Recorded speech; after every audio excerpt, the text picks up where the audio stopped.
Hello, today will be the first episode of Back to Basics. This series is going to teach you the basic mechanics of the game, which I hope will help you reach your goals, whether that be round 30 or the next world record. All these topics apply specifically to BO1, but some may work in other games such as BO2 as well.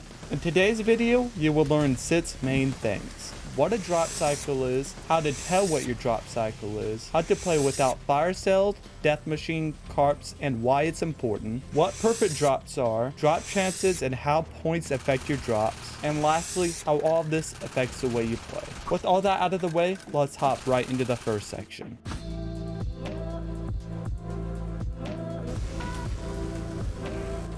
I'm going to start off with an analogy. A drop cycle is like pulling numbers out of a cup. In this instance, there are 4 pieces of paper, each numbered 1 through 4. So if the first number you pull out is a 3, you have a 1, 2, 4 left inside the cup. If you then get a 1 and then you pull a 4 next, you can guess with 100% certainty that the last number left is a 2. Drops are the same way. If you are playing Baruch and only have 4 drops you can get, if you get a insta, mats, double points, you can be 100% certain that the next drop will be a nuke. This is what a drop cycle is. So all it means is you have to get every single drop before you can get another one of the same drop. Now you may ask, how come you've gotten 2 of the same drops in a row then? To go back to the cup analogy, if you pulled out the numbers 1, 2, 3, and 4, you can actually get a 4 again in a row because you would pull all the numbers back in the cup. I'm going to be giving you a real example right now. So I got a nuke here, so I only have insta, double, and max left. Then I got an insta. At this point, I can guess with 100% certainty that my next drop will either be a double or a max. After I get this double, it's a guaranteed max. 2 things I feel like are important to mention here is number 1, you only can get 4 drops per round. This is unless you get a special type of drop from a special round, like a George Matz ammo on Call of the Dead, in which case you can get 5 drops per round. This leads into number 2, which special rounds count towards your drop cycle. So if you get an insta double and get a Matz ammo from dogs, your cycle would still only be insta and double. I hope this helped you understand this concept a little bit better. Let's start off with the easiest way to tell. If you get 2 of the same drops in a row, that drop is the first thing in your cycle. Another way to tell is if you get 2 drops, in this case an insta and a double, then you get a double and an insta. These are your first 2 drops in your cycle. There's other ways to tell than this that are a bit more complicated, but this is pretty much the only way I see people doing it.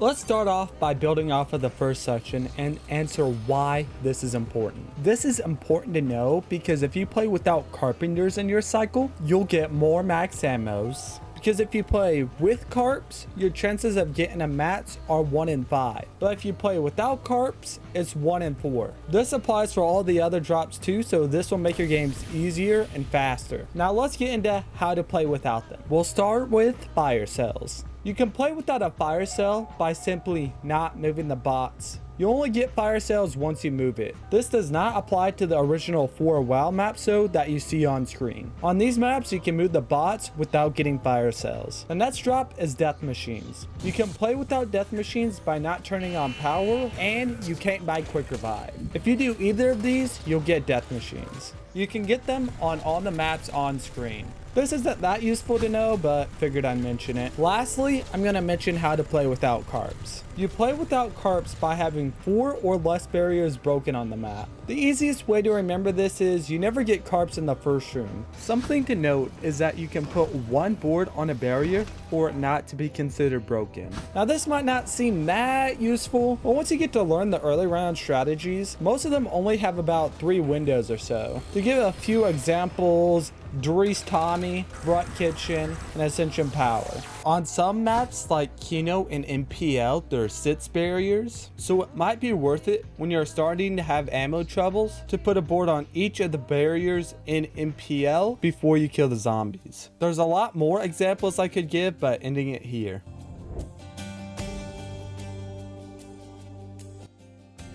perfect drops is where in your cycle you get one of every drop in one round. So mats, double, insta, nuke.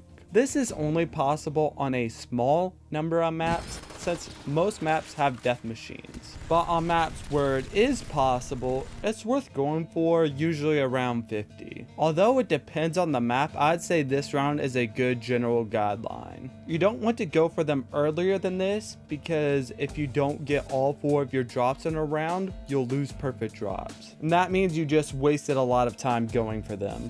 If you're wondering why this is useful and worth going for, it's because it gives you a mats every single round compared to if you started the round with a double and an instant cycle, you could get a nuke, mats, nuke. This makes it where the round after, you could not get a max ammo. And this means you would run out of ammo faster and you might have to do a trade out sooner. You can go for perfect drops in 3 main ways. I'll be ranking this in order of fastness to slowness. The first way is to use one of the weapons on screen once you're on a new cycle. You do this till the next round. The reason you want to use one of these weapons is because you can't get drops while using them. The second way is to purposely get a carp a few rounds till you start a round with nothing in your cycle. At this point, play no carps. One thing to note is every time you get a carp, you lose 1 OG drop in your cycle. So let's say you start the round with mats, insta, double in your cycle. You then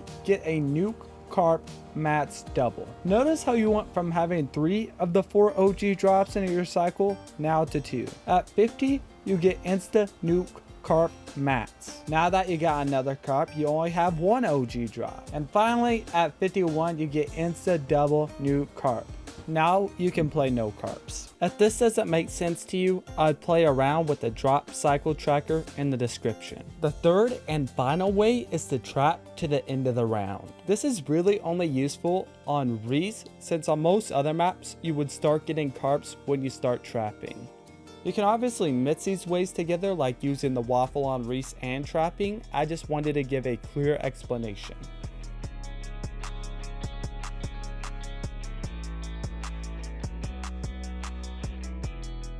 Assuming no points-based drops, you have a 2% chance to get a drop from a zombie. If you're wondering your chances of getting X drops from X amount of hordes, I will link a spreadsheet in the description. Now, something you might not know is points affect your drops, like a lot.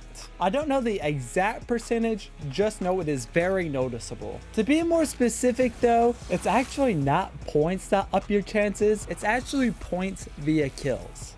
This is why on maps like Knocked, where you Tommy to 60, your chances of getting a drop aren't just astronomical. It's only points from kills. Another thing worth noting is that point-based drops work via a threshold. You have to pass a certain threshold before your chances increase. It's like winning a prize at the carnival. They're not going to give you a quarter of a bear, half a bear. That shit would be stupid. You get the whole damn bear. Unlike the carnival though, your drop percentage goes back down to normal once you get your first drop. I will leave all the thresholds down in the description. It's in the same spreadsheet in case anyone's curious. Final note is buying things does not affect point-based drops. So let's say you're getting towards your second point-based drops of 2,500. So far you've gained 2,400 and you just bought 2 doors. You would still only need to gain 100 more points for your drop chances to increase.